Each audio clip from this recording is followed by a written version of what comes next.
माननीय स्वास्थ्य तथा जनसङ्ख्या मन्त्री प्रदीप पौडेललाई स्वास्थ्य तथा जनसङ्ख्या मन्त्रालय सम्बन्धी विनियोजन शीर्षकहरूमाथिको छलफलमा उठेका प्रश्नहरूको जवाब दिन अनुमति दिन्छु।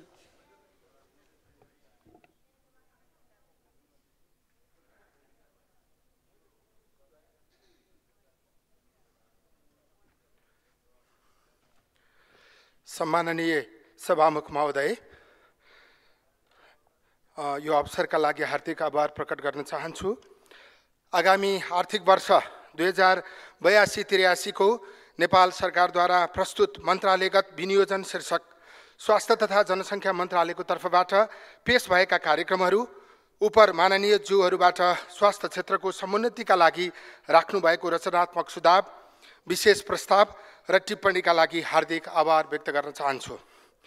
यस गरिमामय सदनमा माननीय ज्यूहरूबाट व्यक्त भएका विषयवस्तुले समग्र सरकार र स्वास्थ्य क्षेत्रको नेतृत्वलाई अझ व्यावहारिक, थप प्रभावकारी र जनमुखी बन्न प्रेरित गरेको मैले अनुभूति गरेको छु। स्वास्थ्य तथा जनसङ्ख्या मन्त्रालयको आर्थिक वर्ष 2082-83 को विनियोजन सम्बन्धमा माननीय ज्यूहरूबाट खर्च कटौतीको प्रस्ताव, जिज्ञासा र सुझाव प्राप्त भएको छ। संविधानले स्वास्थ्य सेवालाई नागरिकको मौलिक हकका रूपमा स्थापित गरेको छ, जस अनुरूप स्वास्थ्य सेवामा सबै अङ्ग स्वास्थ्य प्रवर्धनात्मक, प्रतिकारात्मक, उपचारात्मक, पुनस्थापनात्मक र प्रशामक विशिष्ट विधा र उपचार पद्धतिको समुचित विकास तथा विस्तारद्वारा स्वास्थ्य सेवामा पहुँच अभिवृद्धि गराउने गरी आगामी आर्थिक वर्षका लागि आवश्यक विनियोजन गरिएको अनुरोध गर्न चाहन्छु। आगामी आर्थिक वर्षका लागि स्वास्थ्य तथा जनसङ्ख्या मन्त्रालयका लागि जम्मा 95 अर्ब 81 करोड विनियोजन गरिएको छ, जसमा सङ्घ सरकारबाट 55 अर्ब 39 करोड, प्रदेश सरकारबाट 6 अर्ब 53 करोड, स्थानीय सरकारतर्फ 34 अर्ब 32 करोड विनियोजन भएको छ। सीमित स्रोतभित्र अधिकतम सेवा प्रदान गर्ने रणनीति अपनाइएको कुरा म अनुरोध गर्न चाहन्छु। स्वास्थ्य तथा जनसङ्ख्या क्षेत्रमा नेपाल सरकारले पक्ष राष्ट्र भई जनाएको दिगो विकास लक्ष्य आदि अन्तर्राष्ट्रिय प्रतिबद्धता, स्वास्थ्य सेवामा सर्वव्यापी पहुँच पुर्याउने लक्ष्य, स्वीकृत आवधिक योजना र प्रगतिलाई कायम गर्न प्रभावकारी कार्यक्रमको निरन्तरता र थप उपलब्धि हासिल गर्न नवीनतम कार्यक्रमको विनियोजन गरिएको अनुरोध गर्न चाहन्छु। सर्वप्रथम निरोगी नेपालको अवधारणा बमोजिम फागुन महिनालाई नसर्ने रोग स्क्रिनिङको महिनाका रूपमा व्यापक कार्यक्रम सहित सञ्चालन गरिनेछ। म स्वस्थ, मेरो समुदाय स्वस्थका लागि 736 स्थानीय तहमा जनस्वास्थ्यका कार्यक्रमको प्रभावकारी सञ्चालनका लागि एक जनस्वास्थ्य अधिकृतको व्यवस्था गरिएको कुरा अनुरोध गर्न चाहन्छु। आयुर्वेद योग, ध्यान तथा परम्परागत चिकित्सा पद्धति मार्फत निरोगी नागरिक बनाउन नागरिक आरोग्य कार्यक्रमलाई सबै स्थानीय तहमा विस्तार गरिने कुरा अनुरोध गर्न चाहन्छु। मानसिक स्वास्थ्य प्रवर्धन, विद्यालय स्वास्थ्य कार्यक्रम, संक्रामक रोग तथा महामारी व्यवस्थापन, पाठ्यघरको मुखको क्यान्सर, स्तन क्यान्सर र प्रजनन रुग्णता सम्बन्धी स्वास्थ्य सेवा सबै स्थानीय तहमा लागू हुने गरी विनियोजन गरिएको कुरा अनुरोध गर्न चाहन्छु। 10 वर्ष पुगेका कक्षा 6 मा अध्ययनरत बालिकालाई एचपीभी खोप लगाउने व्यवस्था मिलाइएको छ। स्वास्थ्य सेवा भनेको उपचार मात्र होइन, रोग लाग्न नदिनु पनि हो। स्वास्थ्य प्रवर्धनको समुदाय केन्द्रित यो एकीकृत अभियान रोग लाग्न नदिन स्वस्थ जीवनशैलीमा केन्द्रित हुनेछ।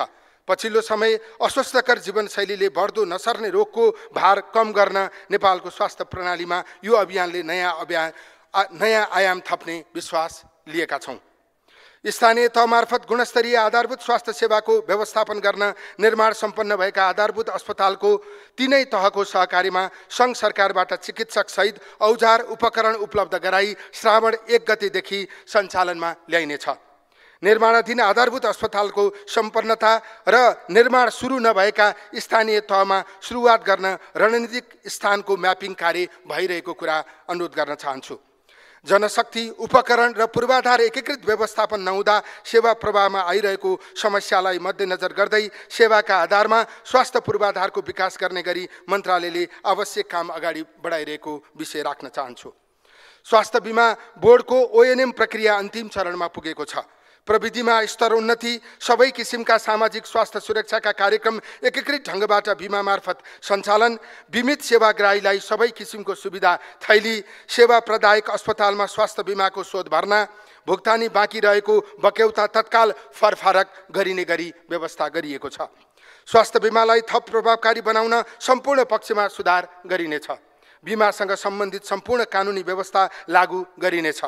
बिमाको सहज सेवा प्रवाहका लागि सबै स्थानीय तहमा अनिवार्य एक प्रथम सेवा बिन्दु रहने व्यवस्था गरिएको छ र आफ्नो नजिकको प्रथम सेवा बिन्दुबाट सेवा लिन पाउने गरी कानुन संशोधन गरी कार्यान्वयनमा अगाडि बढाइएको छ। सामाजिक स्वास्थ्य सुरक्षाका कार्यक्रमलाई एकीकृत गर्ने, सुविधा थैली बढाउने, प्रक्रिया सहज बनाउने र आबद्धता अनिवार्य गर्ने कार्यलाई प्राथमिकतामा राखेर अगाडि बढाइराखिएको विषय अनुरोध गर्न चाहन्छु। सामाजिक स्वास्थ्य सुरक्षाका कार्यक्रमहरू आमा तथा नवजात शिशु स्वास्थ्य सुरक्षा, सामाजिक सेवा इकाइ, ज्येष्ठ नागरिक सेवा, एकद्वार सङ्कट व्यवस्थापन, 8 कडा रोगको उपचारमा थप सुविधाको व्यवस्था मिलाइएको छ। थारू समुदायमा आनुवंशिक रोगका रूपमा देखा परिरहेको सिकल सेल एनिमियाका बिरामीका लागि निःशुल्क औषधि र सहुलियतपूर्ण उपचारको व्यवस्था गरिएको छ। सम्माननीय सभामुख महोदय, दशकौँसम्म हुन नसकेको स्वास्थ्य क्षेत्रको सङ्गठन तथा व्यवस्थापन सर्वेक्षण ONM हरेक वर्ष 2500 जना स्वास्थ्य जनशक्ति थपिने गरी 5 वर्षभित्र 12,000 दक्ष जनशक्ति पुर्याउने गरी थालनी गरिएको छ। यस वर्ष थप हुने 2500 जनशक्तिको ONM प्रक्रिया पूरा गरी मन्त्री परिषदमा पेश गर्ने गरी अन्तिम चरणमा पुगेको कुरा अनुरोध गर्न चाहन्छु। विशिष्टकृत सेवाका लागि राजधानीमै आउनुपर्ने अवस्था नआओस् भन्नका लागि सघन जलनको उपचार, मुटु, मृगौला प्रत्यारोपण, क्यान्सर लगायतका विशिष्टकृत सेवाहरू साथै प्रदेशका एक सङ्घीय अस्पताल तथा स्वास्थ्य विज्ञान प्रतिष्ठानबाट हुने गरी व्यवस्था मिलाइएको छ। जनस्वास्थ्यको अवस्थालाई मध्यनजर गर्दै मध्य प्रदेशमा विशेष सुविधा सहितको मृगौला उपचार केन्द्र स्थापना गरिनेछ। काठमाडौँमा सुविधा सम्पन्न राष्ट्रिय न्यूरो उपचार केन्द्र स्थापनाका लागि बजेटको व्यवस्था गरिएको छ। निर्माण सम्पन्न भक्तपुर स्थित छाती रोग अस्पताल र बुढालिनकण्ठ स्थित राष्ट्रिय आयुर्वेद पञ्चकर्म तथा योगको केन्द्र सञ्चालनका लागि रकम विनियोजन गरिएको बेहोरा अनुरोध गर्न चाहन्छु। तत्काल सेवा प्रवाहमा सहजता ल्याउन स्वास्थ्य संस्थाको आवश्यकता र बमोजिम जनशक्ति, उपकरण र पूर्वाधारको व्यवस्था गर्ने नीति अवलम्बन गरिएको छ। ठुला सङ्घीय अस्पतालहरू कोशी अस्पताल, रामराजा प्रसाद सिंह स्वास्थ्य विज्ञान प्रतिष्ठान, नारायणी अस्पताल, राप्ती स्वास्थ्य विज्ञान प्रतिष्ठान, भेरी अस्पताल, मानसिक अस्पताल पाटन स्वास्थ्य विज्ञान प्रतिष्ठान, सङ्क्रामक तथा रोग अस्पताल टेकु, पोखरामा आयुर्वेद योग तथा प्राकृतिक चिकित्सा सहितको अस्पताल, नरदेवी आयुर्वेद अस्पताल पूर्वाधार निर्माणका लागि बजेट विनियोजन गरिएको छ। बीपी कोइराला मेमोरियल क्यान्सर अस्पतालमा क्यान्सर उपचारमा अत्यावश्यक साइक्लोट्रोन उत्पादन गर्ने गरी पेट स्क्यान सेवा सञ्चालन गर्न बहुवर्षीय योजना समावेश गरिएको छ। आगामी आर्थिक वर्षमा औजार उपकरण जनशक्ति पूर्वाधार विकासमा थप उपलब्धि हासिल हुने विश्वास लिएको छ। सङ्घीय अस्पतालमा अत्यावश्यक औजार उपकरण उपलब्ध हुने गरी बजेट विनियोजन गरिएको छ। देशका विभिन्न स्थानमा निर्माणाधीन ट्रोमा सेन्टर तथा सङ्क्रमण एवं सरुवा रोग अस्पतालको निर्माण सम्पन्नता साथै वीर, ट्रोमा, कान्ति, प्रसुति अस्पतालको क्षमता अभिवृद्धिका लागि व्यवस्था मिलाइएको अनुरोध गर्न चाहन्छु। दुर्गममा विशेषज्ञ सेवा पुर्याउन तथा स्वास्थ्य मन्त्रालयभन्दा बाहिर विभिन्न संस्थाबाट प्रदान हुँदै आएका विशेष सेवाहरू नागरिकलाई उपलब्ध गराउन साझेदारीमा सेवाको अवधारणा ल्याइएको छ। कानुनी सुधारका सन्दर्भमा औषधि विधेयक, स्वास्थ्य सेवा विधेयक, गुणस्तर प्रत्यायन विधेयक, अस्पताल विकास समिति विधेयक, रामराजा स्वास्थ्य विज्ञान प्रतिष्ठान विधेयक, एकीकृत स्वास्थ्य विज्ञान प्रतिष्ठान विधेयक, नयाँ निर्माणका साथै सुर्तीजन्य पदार्थको नियमन, आमाको दुधलाई प्रतिस्थापन गर्ने वस्तुको नियमन, आयोडिन खाने नुन, सुरक्षित मातृत्व तथा प्रजनन स्वास्थ्य ऐन, स्वास्थ्य संस्था तथा स्वास्थ्य कर्मीको सुरक्षा सम्बन्धी कानुनको संशोधन गर्ने गरी अगाडि बढाइएको कुरा अनुरोध गर्न चाहन्छु। कानुन तर्जुमाको यो चरणमा सम्मानित सदनको महत्त्वपूर्ण मार्गदर्शन र पहल कदमी रहनेछ भन्ने विश्वास लिएका छौँ। अन्तर्राष्ट्रिय श्रम बजारमा रोजगारीका निम्ति श्रम आप्रवासनमा गएका नेपालीहरूको स्वास्थ्य सुरक्षाको जिम्मेवारी रोजगारदाताले नै लिने व्यवस्था मिलाउन तथा सम्बन्धमा द्विपक्षीय श्रम सम्झौता समावेश गर्न तथा आप्रवासी कामदारको स्वास्थ्य सुरक्षालाई विश्वव्यापी मान्यता दिलाउन हामीले WHO समक्ष रोजगारदाताको जिम्मेवारी सम्बन्धी नयाँ सिद्धान्त निर्माणका लागि औपचारिक प्रस्ताव लैजाने तयारी गरिरहेको कुरा सम्मानित सदनलाई अनुरोध गर्न चाहन्छु। वैदेशिक रोजगारीमा जाने नेपाली श्रमिकलाई गुणस्तरीय स्वास्थ्य परीक्षण सरकारी स्वास्थ्य संस्थाबाट सस्तोमा उपलब्ध गराउने गरी आवश्यक बजेटको प्रबन्ध गरिएको छ। कार्यस्थलमा नियमित स्वास्थ्य जाँच र रिटर्निजहरूको स्वास्थ्य परीक्षणका लागि डेडिकेटेड अस्पताल तोकिने व्यवस्था मिलाइएको छ। सरकारी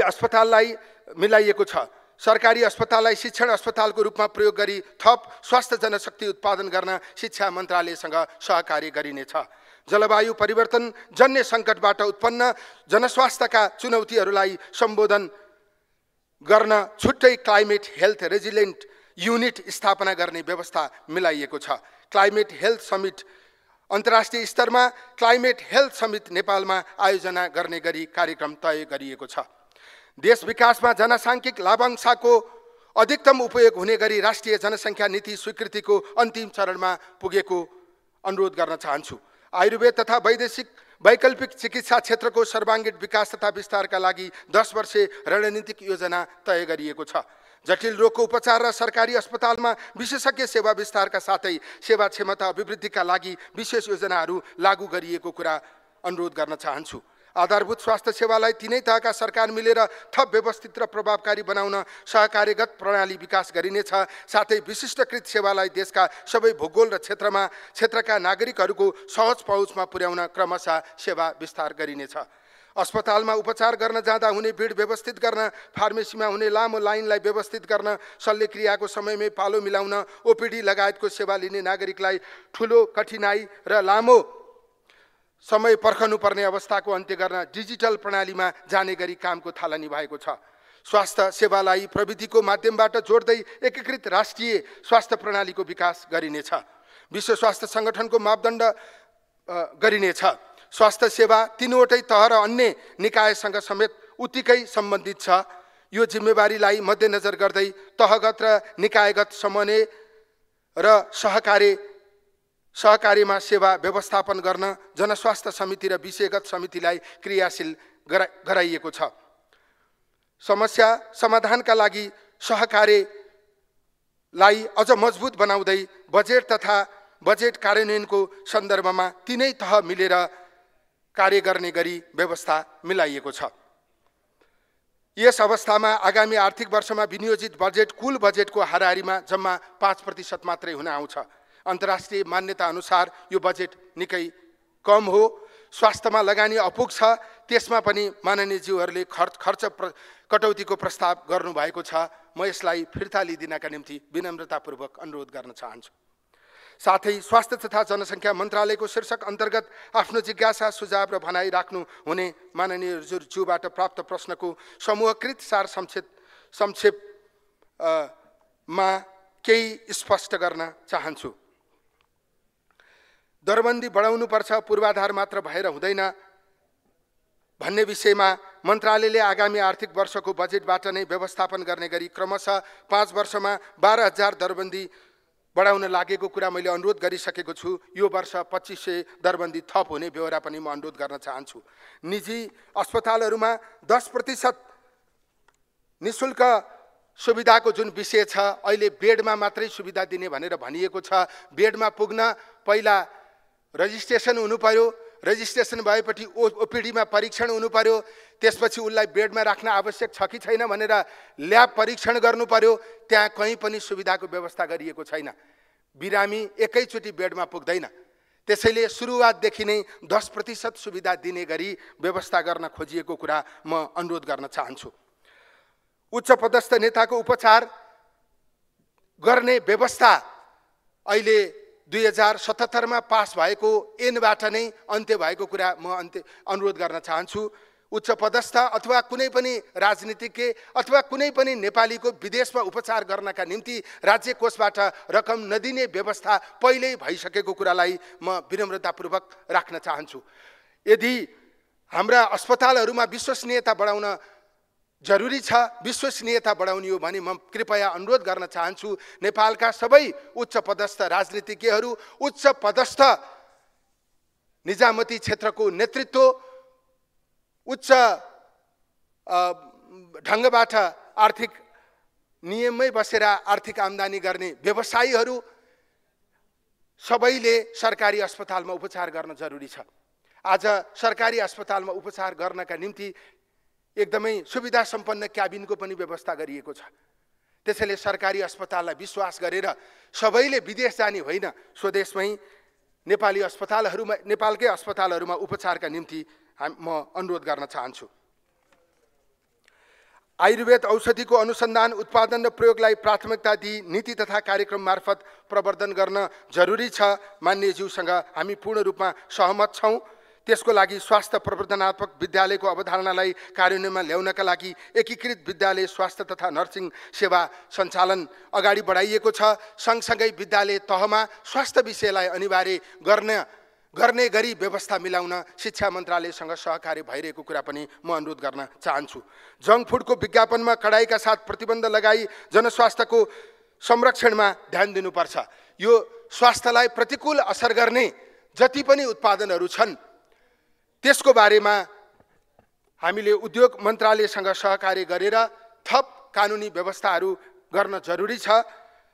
त्यसमा ध्यानाकर्षण भएको विषय म अनुरोध गर्न चाहन्छु। प्रत्येक प्रदेशमा अन्तर्राष्ट्रिय स्तरको अस्पताल स्थापना गर्नुपर्ने, 77 जिल्लामा अस्पताल साधन स्रोतयुक्त बनाउनु पर्ने, त्यो कुरालाई क्रमशः रूपमा हामीले अगाडि लाने कुरा अनुरोध गर्न चाहन्छु।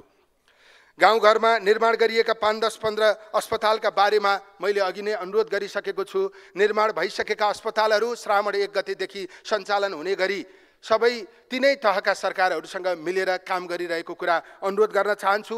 निर्माणाधीन अस्पतालहरूको निर्माण सम्पन्न गर्नका निम्ति यो वर्ष आवश्यक रकम विनियोजन हुने कुरा पनि म अनुरोध गर्न चाहन्छु र निर्माण हुन बाँकी रहेका ठाउँहरूमा जहाँ आवश्यक छ 3टा पालिका मिलाएर एक ठाउँमा गर्न सकिन्छ कि त्यसको नयाँ म्यापिङको प्रक्रियालाई अगाडि बढाइएको कुरा म अनुरोध गर्न चाहन्छु। यो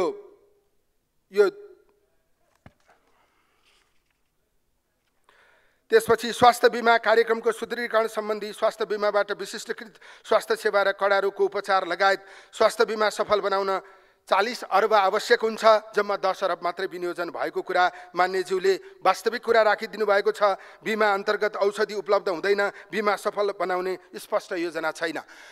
यसबारेमा म के अनुरोध गर्न चाहन्छु भने अहिले बीमाको मासिक खर्च 2 अर्ब हो। यस हिसाबले वार्षिक खर्च 24 अर्ब हुन्छ र पुरानो बकौता समेत गर्दा 40 अर्ब बीमालाई फर्स्योड गर्न बाँकी छ।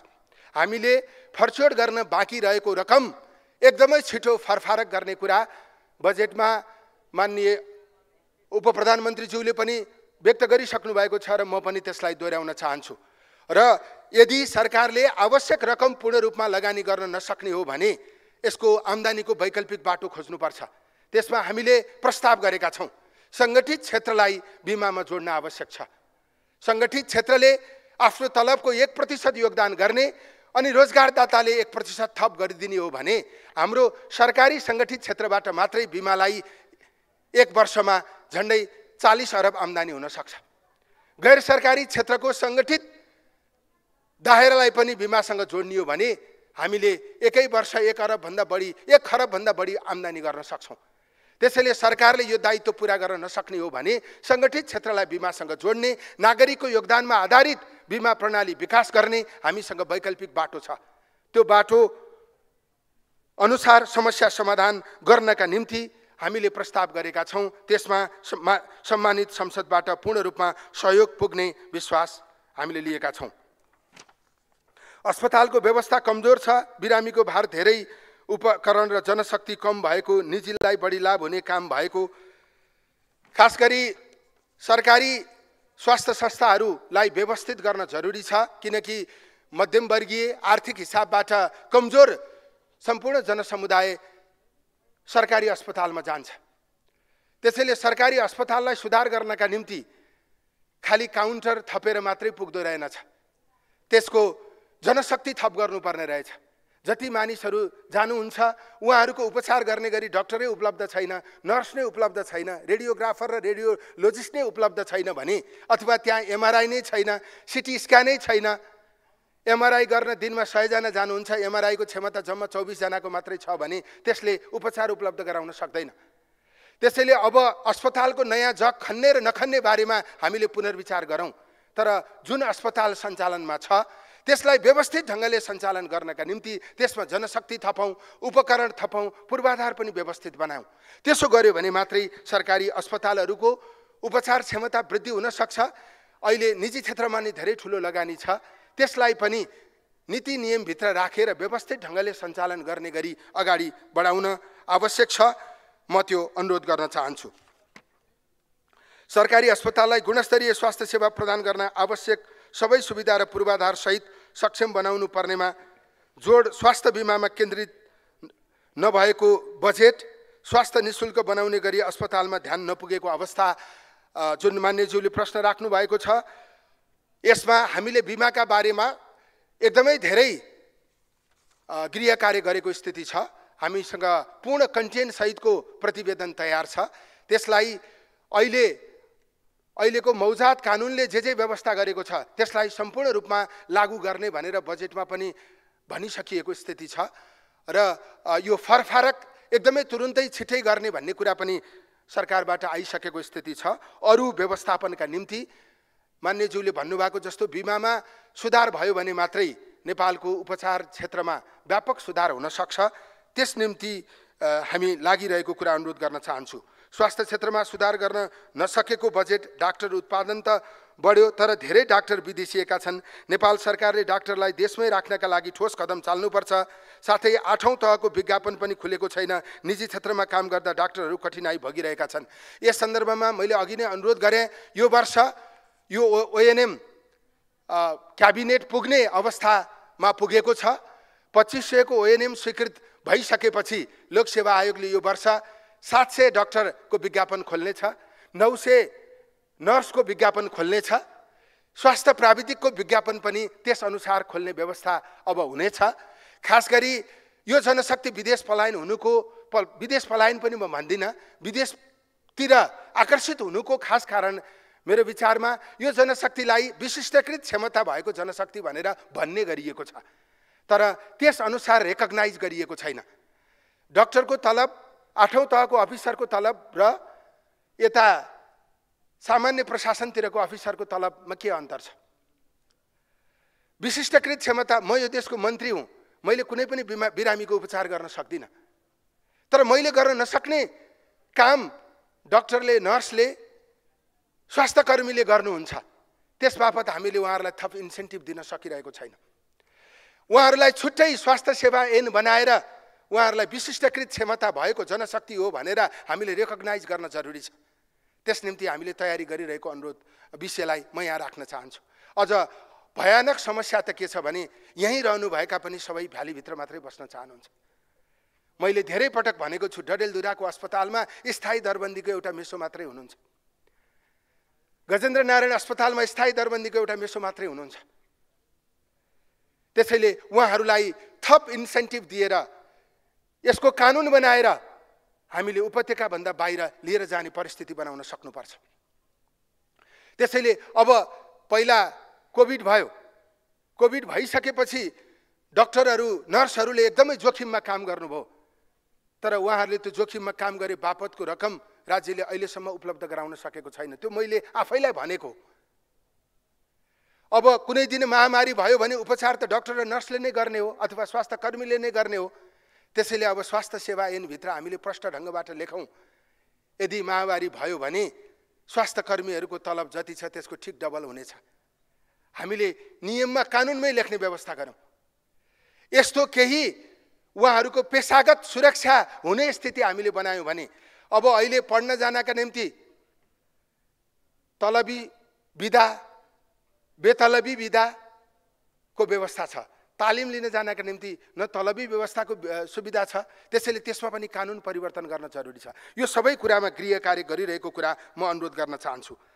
मध्य प्रदेशमा स्वास्थ्य सेवा प्रणाली अत्यन्त कमजोर रहेको र जनताको आधारभूत स्वास्थ्य अधिकार समेत सुनिश्चित हुन नसकेको मधेसमा स्वास्थ्य पूर्वाधार, जनशक्ति, औषधि र सेवाको गुणस्तरमा सुधार ल्याउन तत्काल प्रभावकारी र न्यायसङ्गत व्यवस्था गर्न मान्यज्यूले सुझाउनु भएको छ। खास गरी हाम्रो सबै उपत्यका बाहिर स्वास्थ्य संस्थाहरूले प्रभावकारी ढङ्गबाट सेवा उपलब्ध गराउन सकेको स्थिति छैन, व्यवस्थित ढङ्गले सुशासन कायम गर्न सकेको स्थिति छैन, त्यो हामी स्वीकार गर्छौँ। अब त्यसमा हामीले गजेन्द्र नारायण अस्पताललाई अब रामराजा प्रसाद सिंह स्वास्थ्य विज्ञान प्रतिष्ठानसँग गाभ्ने, स्वास्थ्य विज्ञान प्रतिष्ठानको यो विधेयक छिट्टै संसदमा आउने गरी हामीले अगाडि बढाइरहेको कुरा अनुरोध गर्न चाहन्छु। त्यहाँ 8 वर्ष अगाडि बनाउन सुरु गरिएको पूर्वाधार अहिलेसम्म सञ्चालनमा ल्याउन सकिएको छैन। हामीले नारायणी अस्पतालमा मुटु सेवा विस्तार गर्ने भनेर त्यहीँ भएको क्याथ ल्याबलाई प्रयोग गर्न खोज्यौँ, तर त्यहाँ नयाँ बनेको भवनमा विभिन्न खाले समस्या भएर त्यसलाई प्रयोगमा ल्याउन सकिएको स्थिति छैन। त्यसैले हामीले अहिले एउटा मृगौला उपचार केन्द्र मध्य प्रदेशमा खोल्ने भनेर बजेट विनियोजन गरेको कुरा मैले अघि नै राखिसकेको छु। त्यो लगायत विभिन्न विश्वविद्यालयहरूसँग उहाँहरूको मेडिकल कलेज सञ्चालन गर्नका निम्ति हामीले स्वास्थ्य मन्त्रालयका अस्पतालहरू प्रयोग गर्ने स्थिति बनाउन सक्छौँ कि त्यस निम्ति पनि प्रयत्न भइरहेको कुरा म अनुरोध गर्न चाहन्छु। युनिभर्सल हेल्थ कभरेजका लागि बजेट छैन, उपचारमुखी सेवामा मात्रै ध्यान दिएको छ, रोकथाममुखी पक्षमा पनि ध्यान दिनुपर्दछ।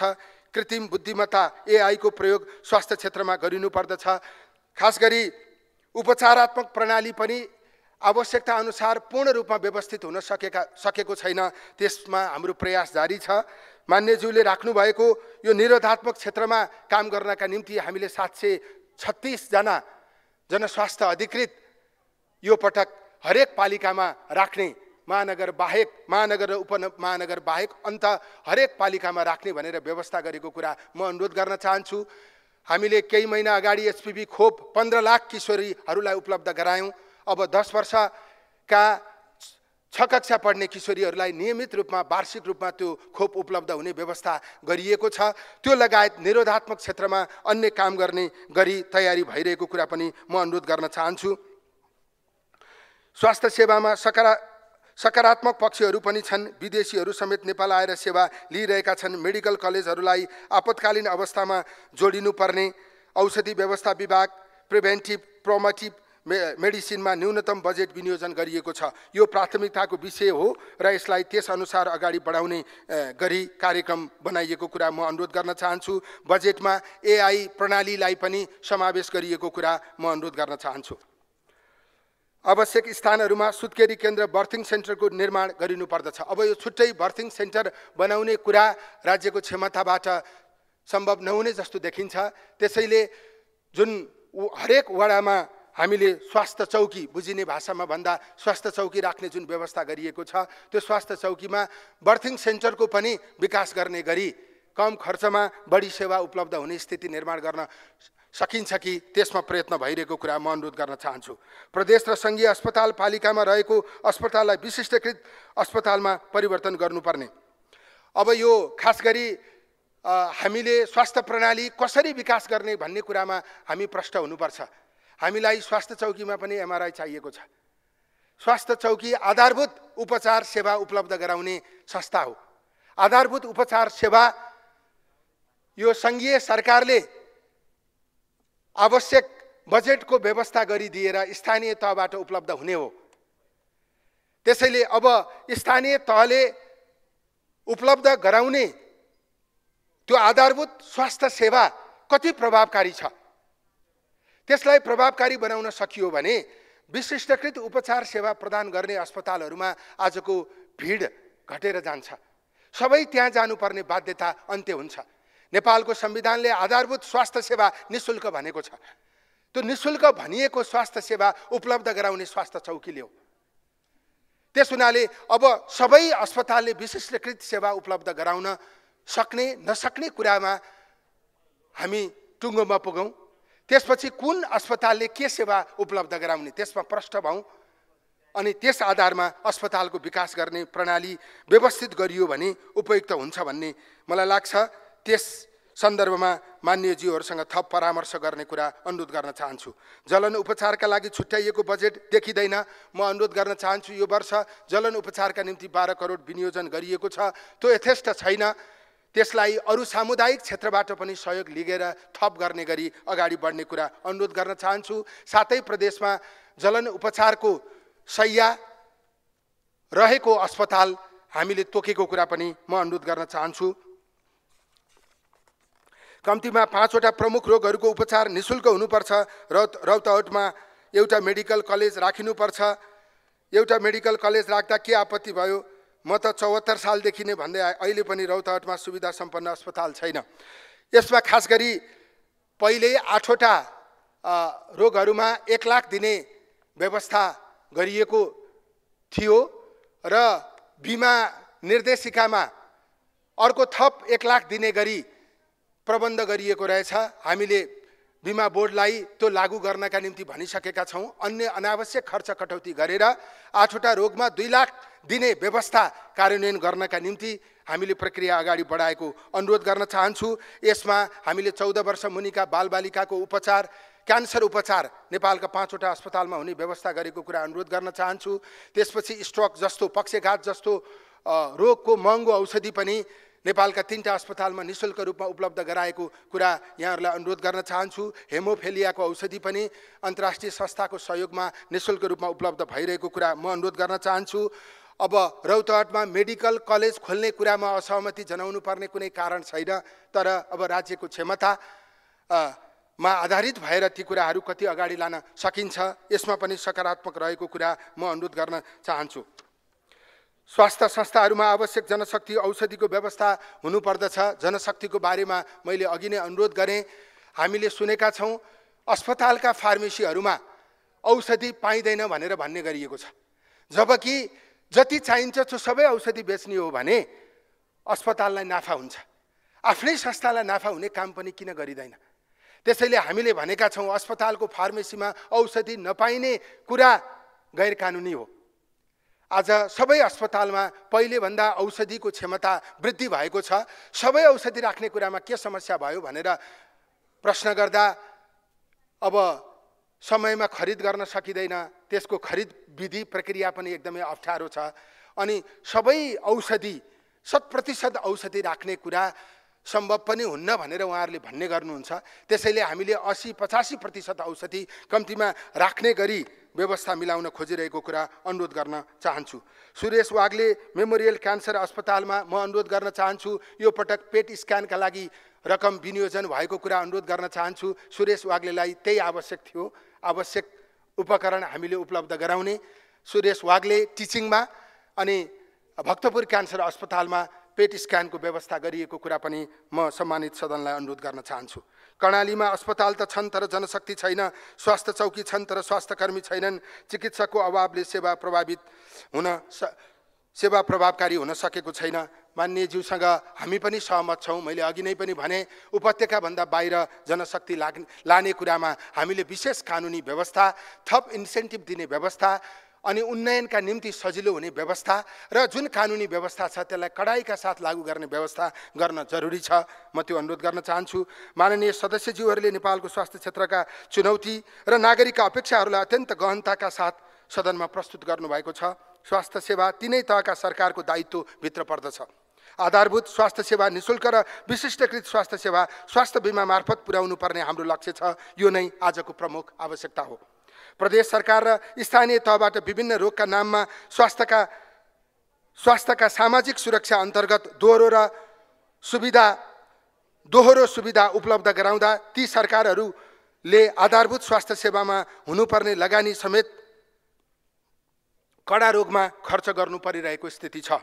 अत सामाजिक सुरक्षा केवल सङ्घ सरकारबाट र प्रदेश तथा स्थानीय तहले आधारभूत स्वास्थ्य सेवामा लगानी गर्दा आधारभूत स्वास्थ्य सेवा निःशुल्क र प्रभावकारी बनाउन योगदान पुग्ने स्थिति देखिन्छ।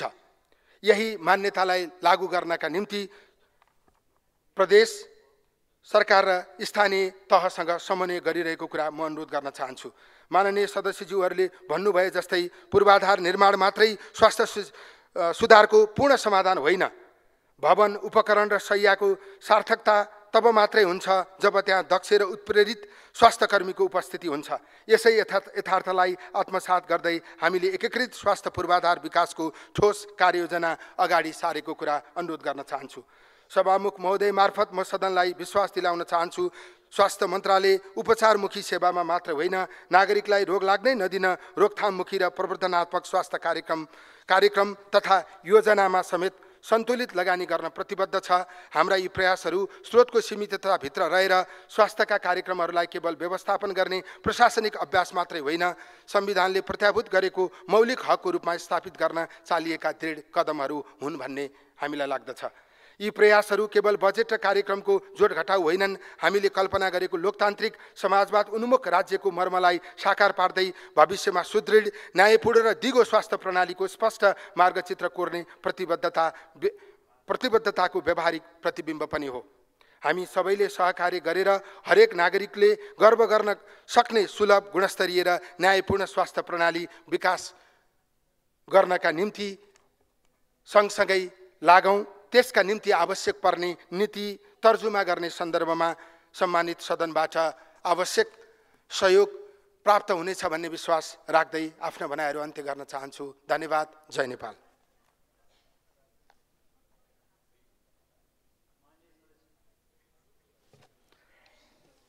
माननीय सदस्यहरू, अब उक्त जवाफका सम्बन्धमा स्पष्टीकरण माग गर्न चाहनुहुने माननीय सदस्यहरूलाई समय दिन्छु। विनियोजन विधेयक अन्तर्गत विभिन्न मन्त्रालयहरूसँग सम्बन्धित शीर्षकहरूमाथि 2082 साल असार 7 गते छलफलमा भाग लिनुभएका माननीय सदस्यहरूले मात्र स्पष्टीकरण माग गर्न पाउनुहुने बेहोरा माननीय सदस्यहरूलाई जानकारी गराउँछु। स्पष्टीकरण माग गर्न चाहनुहुने प्रत्येक माननीय सदस्यहरूलाई 1 मिनेटको समय निर्धारण गरेको छु।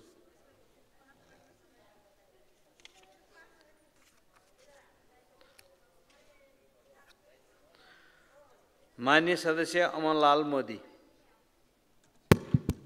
सामान्य सभामुख महोदय, सभामुख महोदय मार्फत स्वास्थ्य तथा जनसङ्ख्या मन्त्रीलाई केही प्रश्न सोध्न चाहन्छु। कुराले चिउरा भित्दैन, त्यसको निम्ति दही मोही चाहिन्छ। त्यस्तै अहिलेको चाहिँ संविधानले मौलिक हकमा चाहिँ स्वास्थ्य अधिकारलाई दिएको छ, तर निःशुल्क उपचार आजसम्म विपन्न गरिब, दिन दुखीहरू, दलितहरू आजसम्म उपचार पाइरहेका छन्। यो कहिलेसम्म प्राप्त गर्न सक्छ र त्यो लागू हुन्छ कि हुँदैन? थारू जातिमा सिकल सेल एनिमियाको लागि 1 लाख बजेट के अरे 1 लाख मात्रै दिने गरेको छ, यसले पुगेको छैन। त्योभन्दा निःशुल्क उपचार हुन्छ कि हुँदैन?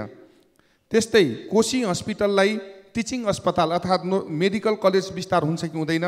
कठहरी ग्रामथान गाउँपालिकामा 15 शय्याको बेड निर्माणमा अहिलेसम्म चाहिँ विस्तार भएको छैन, अधुरो भइरहेको छ। त्यो सेवा निर्माण कहिले हुन्छ? र सँगसँगै डाक्टरहरूको र कर्मचारीलाई पूर्वागत तरिकाले सरुवा गरेको कारणले अस्ति एउटा डाक्टर अलविदा भनेर डाक्टरले चाहिँ बेपत्ता भयो। त्यसको चाहिँ छानबिन गर्नु पर्यो। त्यस माननीय सदस्य अमरबहादुर थापा। सम्माननीय सभामुख महोदय मार्फत म स्वास्थ्य मन्त्रीजीसँग प्रश्न गर्न चाहन्छु।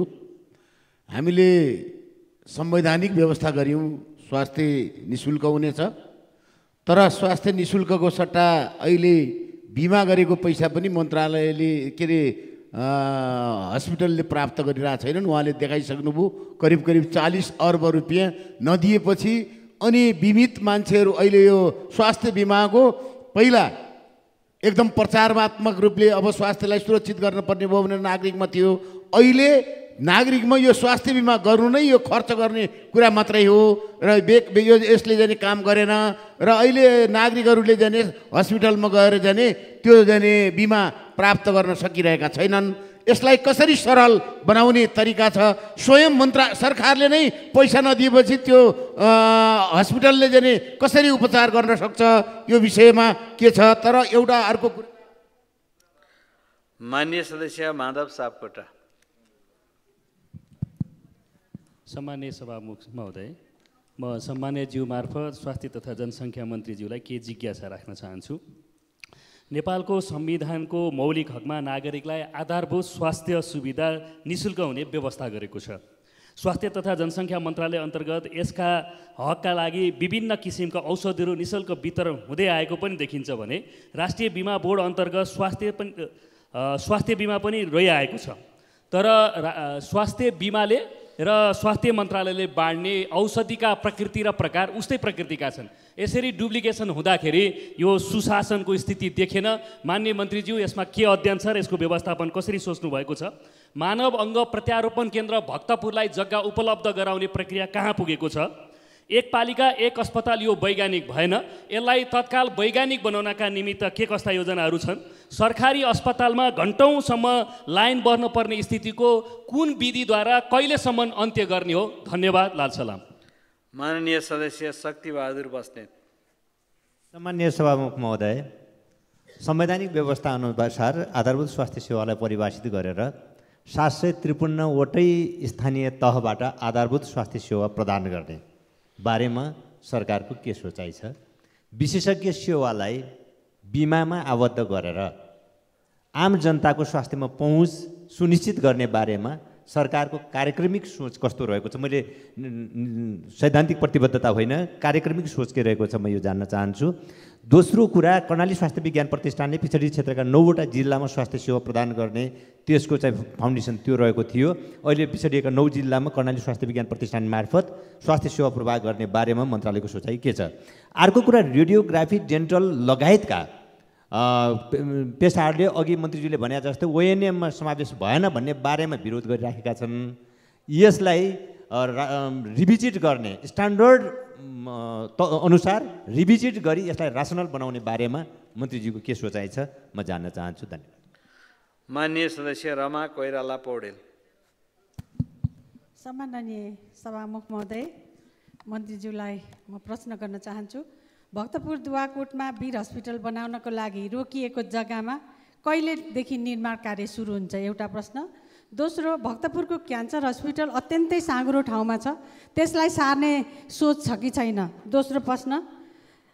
तेस्रो प्रश्न, आधारभूत स्वास्थ्य चौकीमा कहिलेदेखि जिपी डाक्टरको व्यवस्था हुन्छ र कि मात्रै बिमाको सदुपयोग हुन्छ? त्यो के सोच्नु भएको छ? तेस्रो प्रश्न। चौथो प्रश्न, टोल टोलमा स्वास्थ्य स्वयंसेविकाहरू संलग्न हुनुहुन्छ, उहाँहरूको बारेमा स्वास्थ्य मन्त्रालयले केही पनि बोलेन, किन बोलेन? पाँचौँ प्रश्न, अप्रवासनका श्रमिकहरू, साउदीमा गएका श्रमिकमा मंकी पक्स रोग देखिएको सुन्न आएको छ र यहाँ त्यो रोगको यहाँ उपचार हुन्छ कि हुँदैन? धन्यवाद। अब माननीय सदस्य दुर्गा राई। सम्माननीय सभामुख महोदय, मैले स्वास्थ्य मन्त्रीज्यूलाई सभामुख महोदय मार्फत प्रश्न गर्न चाहन्छु। नेपालमा एकजना डाक्टर बराबर उपत्यकामा झन्डै 900 अनुपात हुन्छ भने दुर्गम जिल्लामा झन्डै 1 लाख हुन्छ। यसको सन्तुलन अहिले तपाईँको बजेटले सम्बोधन गर्न सक्छ सक्दैन? त्यसरी त्यसको प्रश्न पारिदिनु होला। अर्को विषय, डाक्टरहरू विदेशिने क्रम जारी छ, मैले अस्ति पनि विषय राखेँ। यसलाई रोक्नका लागि व्यवस्था कस्तो, बजेटको व्यवस्था कस्तो छ? साथै उनीहरू बिरामीलाई सुरक्षित गर्ने सिलसिलामा चाहिँ उनीहरू असुरक्षित महसुस गर्छन् आफन्तहरू मार्फत। यो चाहिँ उनीहरूको ग्रुप मार्फत र उनीहरूको अभिव्यक्ति मार्फत मैले यसलाई बुझेको छु। त्यसैले यसलाई चाहिँ उनीहरूको मनोविज्ञान र उनीहरूले सुरक्षित गर्नको लागि र उनीहरूको सुविधालाई कसरी चाहिँ अहिले यो बजेटले चाहिँ सम्बोधन गर्नुभएको छ, यो विषय चाहिँ मैले चाहिँ सोध्न चाहन्छु। र मेरो अर्को क्वेसन, माननीय सदस्य बिमला सुवेदी। सम्मान्य सभामुख महोदय मार्फत मान्य मन्त्रीज्यूलाई म सोध्न चाहन्छु। यो 1500 को हस्पिटल निर्माणको जुन संरचनाहरू निर्माण भइसकेका छन्, पालिकाहरूले दुःख गरेर संरचनाहरू निर्माण गरिसक्नु भएको छ, तर त्यहाँ हस्पिटलमा चाहिँ डाक्टर, नर्स र आवश्यक उपकरण, जनशक्ति, साधन स्रोत चाहिँ नपुगिएको स्थिति छ। नुवाकोट जिल्लाको सन्दर्भमा जाँदाखेरि पञ्चकन्या गाउँपालिकाको अध्यक्षले मलाई सोधिराख्नु भएको थियो, यो हामीले हस्पिटल त बनायौँ, तर यो हस्पिटलमा चाहिने आवश्यक डाक्टर, नर्सहरूदेखि उपकरणसम्म कहिले आउँछ कि आउँदैन? यदि आउँदैन भने हामी कुखुरा पार्न थालौँ कि के गरौँ भनेर मलाई प्रश्न गर्नुभएको थियो र यो प्रश्न म मान्य मन्त्रीज्यूलाई सोध्न चाहन्छु। अब म उहाँलाई के जवाफ दिउँ? धन्यवाद। माननीय सदस्य ज्ञानु बस्नेत सुवेदी।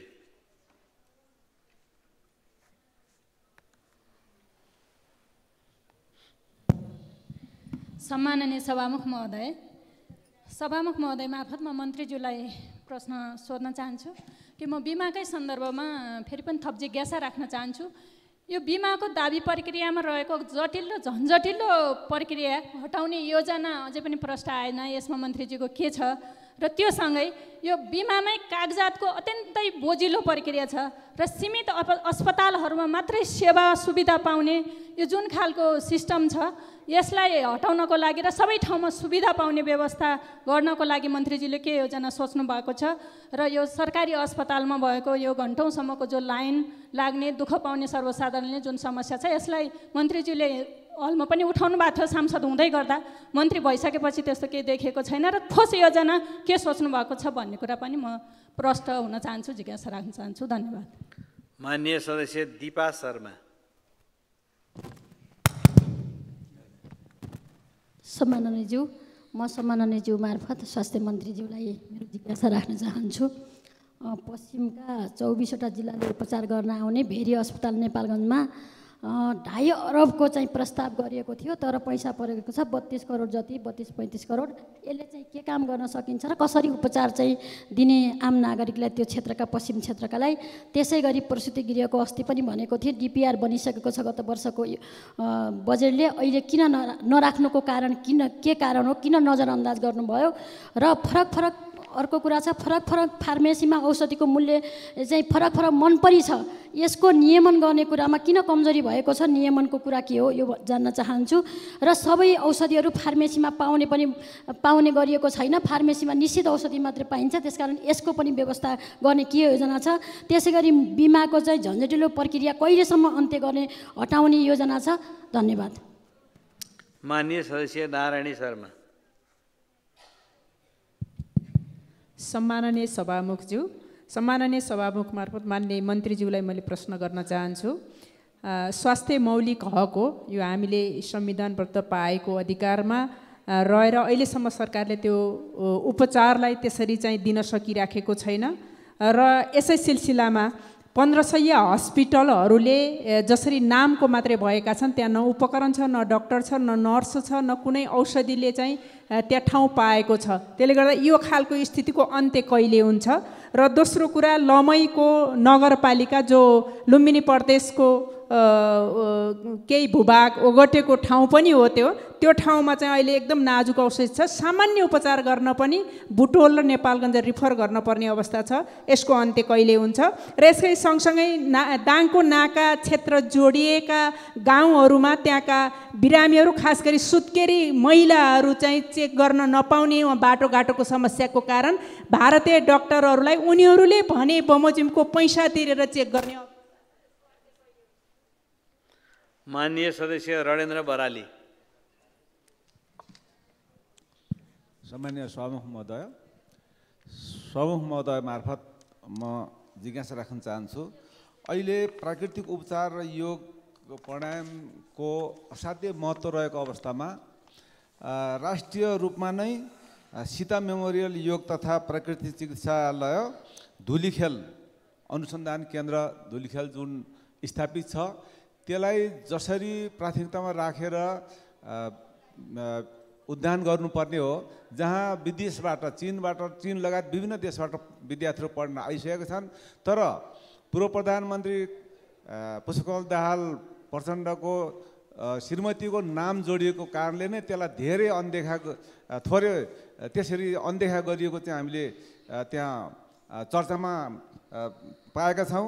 त्यसलाई के कति बजेट राखिएको छ, कसरी परिवर्तन गर्ने सोच राखिएको छ, यस सम्बन्धी जानकारी पाऊँ। धन्यवाद।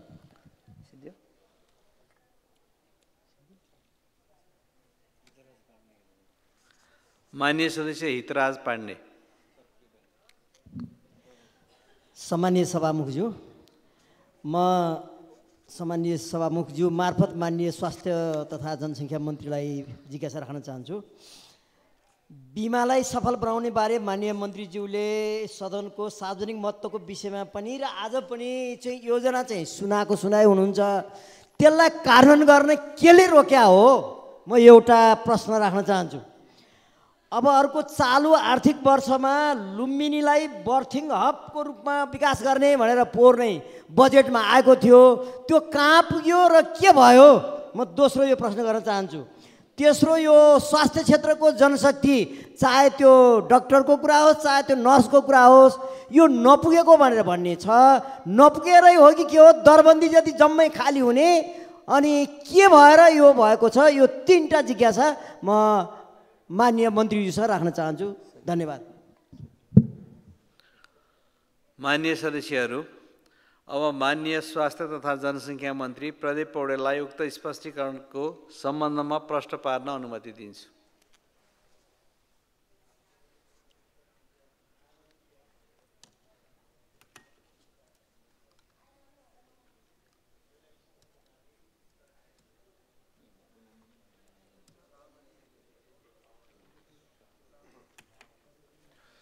सम्माननीय सभामुखज्यू, 14 जना मान्यज्यूहरूले प्रश्न राख्नु भएको छ।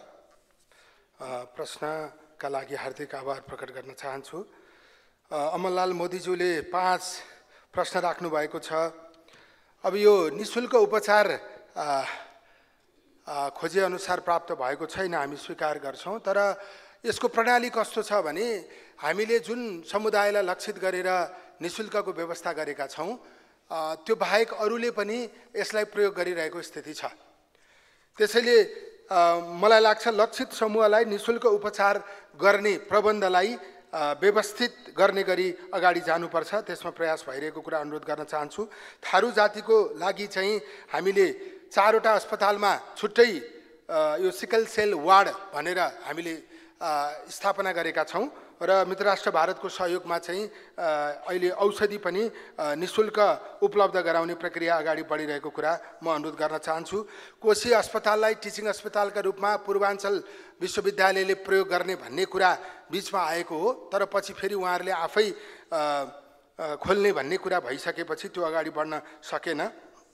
यो यहाँले जुन पालिका तहको अस्पतालको बारेमा कुरा गर्नुभयो, यदि निर्माण सम्पन्न भइसकेको छ भने यो पनि श्रावण 1 गतेदेखि सञ्चालन हुने कुरा अनुरोध गर्न चाहन्छु। यो चाहिँ अब यो डाक्टर यो जो अस्ति जुन घटना भयो त्यो प्रदेश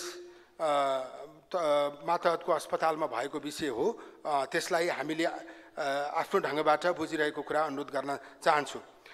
त्यसपछि यो हाम्रो शिक्षा स्वास्थ्य समितिको सभापतिज्यूले यो बिमा गरेको पैसा अस्पताललाई दिन नसकेको कुरा जुन गर्नुभयो, त्यो कुरा मैले अगाडि नै राखिसकेको छु। अब तत्काल फारकको निम्ति तयारी भइरहेको छ, हामीले त्यसलाई छिट्टै गर्ने कुरा अनुरोध गर्न चाहन्छु। माधव सापकोटाज्यूले यो आधारभूत अस्पताललाई व्यवस्थित गर्ने सन्दर्भमा यो तीनै तहको सरकारले संयुक्त ढङ्गबाट त्यसलाई त्यसअनुसार काम अगाडि बढाउन जरुरी छ। खास गरी हामीहरूले चाहिँ आधारभूत अस्पताल सेवालाई नै परिभाषित गर्न सकिरहेको स्थिति छैन। हामीले चाहिँ त्यो कुरा आम नागरिक तहमा बुझाउन सक्नुपर्छ र स्वास्थ्य चौकीहरूलाई व्यवस्थित गरेर अगाडि लान सक्नुपर्छ। औषधिको गुणस्तरको सम्बन्धमा व्यापक रूपमा प्रश्नहरू आइरहेको छ। यो चाहिँ खरिद प्रक्रियासँग पनि यो जोडिएको स्थिति छ, यसलाई पनि हामीले सुधार्न खोजिरहेको कुरा अनुरोध गर्न चाहन्छौँ। यो अब सबै डुप्लिकेसनहरू, स्वास्थ्यका डुप्लिकेसनहरू हटाउन सकेनौँ भने राज्यले भार बेहोर्न सक्ने स्थिति छैन, त्यसतर्फ पनि काम भइरहेको कुरा अनुरोध गर्न चाहन्छु। मानव अङ्ग प्रत्यारोपणका निम्ति केही वर्ष अगाडि जग्गा दिएको रहेछ, अब त्यो जग्गा सम्याएर काम गर्न धेरै समय लाग्ने भएकोले अर्को जग्गाको खोजी भइरहेको स्थिति हो। पालिका तहबाट प्रक्रियागत ढङ्गबाट निर्णय भएर आउन नसकेको कारणले त्यो रोकिएको कुरा म अनुरोध गर्न चाहन्छु।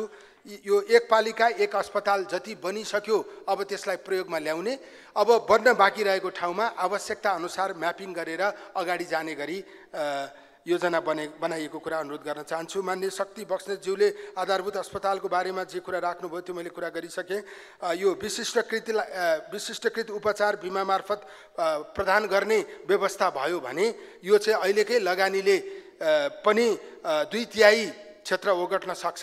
हामीले त्यसलाई त्यसअनुसार अगाडि लान खोजिरहेका छौँ।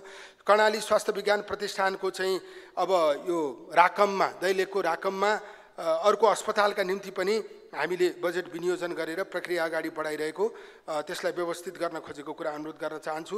यो ओएनएममा चाहिँ खास गरी हामीले सङ्घीय अस्पतालहरूलाई 500 बेडको बनाउनका निम्ति डाक्टर नर्स र अन्य केही स्वास्थ्यकर्मीहरूलाई चाहिँ ल्याउने गरी ओएनएम गरेका हौँ, तर त्यसभित्र धेरै विषयहरू हुँदा रहेछन्। त्यसैले त्यसलाई पूर्ण रूपमा अध्ययन गर्न यो पटक सकिएको स्थिति छैन। अहिले छुटेकालाई आगामी वर्ष ओएनएम गर्दा समावेश गर्ने गरी अगाडि बढ्ने कुरा म अनुरोध गर्न चाहन्छु। माननीय रमा कोइरालाज्यूले दुवाकोटको वीर हस्पिटलको यसको लागि चाहिँ अन्तर्राष्ट्रिय कम्पनीबाटै डिपिआर गर्ने गरी त्यसको चाहिँ टेन्डर आह्वान गर्ने गरी अगाडि बढिरहेको कुरा अनुरोध गर्न चाहन्छु। यो भक्तपुर क्यान्सर हस्पिटललाई जग्गा खोजी भइरहेको छ। अघि मैले प्रत्यारोपण केन्द्रमा जे समस्या भएको थियो त्यही समस्या भएको कुरा म अनुरोध गर्न चाहन्छु। यो तलबाट प्रक्रिया पुरा भएर आउन नसकेर रोकिएको हो। यो चाहिँ यो आधारभूत स्वास्थ्य चौकीमा जिपी को चाहिँ दरबन्दी पनि छ, तर उहाँहरूले त्यहाँ काम गर्ने स्थिति छैन।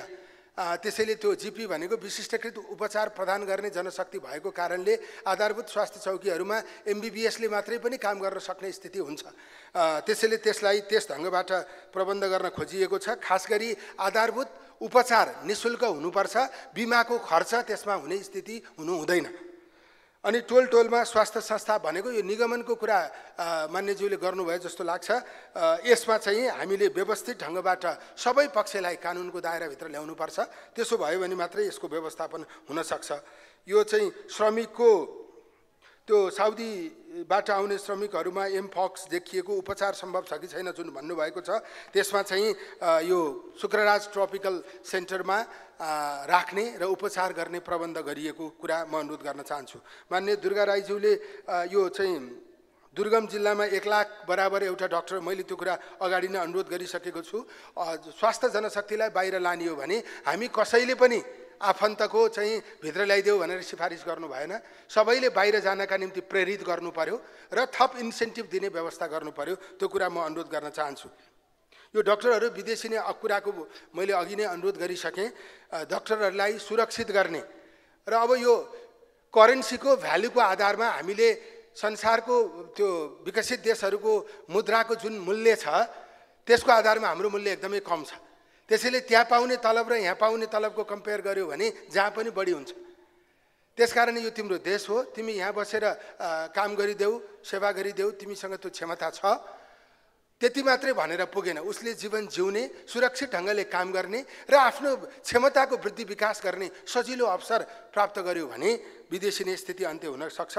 सबै कानुनी दायराभित्र स्वास्थ्य सेवा ऐनभित्र यसलाई समेट्ने कोसिस गरी भइरहेको कुरा म अनुरोध गर्न चाहन्छु। यो चाहिँ मान्य विमला सुवेदीज्यूले 15 शैय्याको अस्पतालको बारेमा मैले कुरा राखिसकेको छु। यो ज्ञानु बस्नेत ज्यूको चाहिँ बिमाको झन्झटिलो प्रक्रिया, यसमा चाहिँ हामीले कानुनै संशोधन गरेर हामीले चाहिँ रियल टाइम पनि घटाइसकेका छौँ। प्रस्थान बिन्दुका बारेमा पनि मैले अघि नै अनुरोध गरिसकेको कुरा म राख्न चाहन्छु।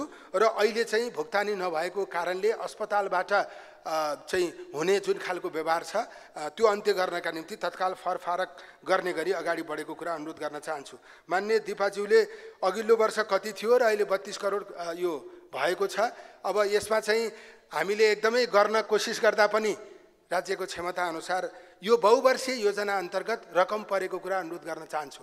अघिल्लो वर्ष परेको पैसा फ्रिज भयो किनकि त्यो बहुवर्षीय थिएन। यो वर्ष यो बहुवर्षीय अन्तर्गत रकम परेको स्थिति छ, त्यसैले यो फ्रिज हुँदैन। त्यो कुरा पनि बुझिदिन म अनुरोध गर्न चाहन्छु। मलाई पनि प्रसूति गृह बनाउने एकदमै मन छ, तर समस्या तपाईँले बुझिहाल्नुहुन्छ।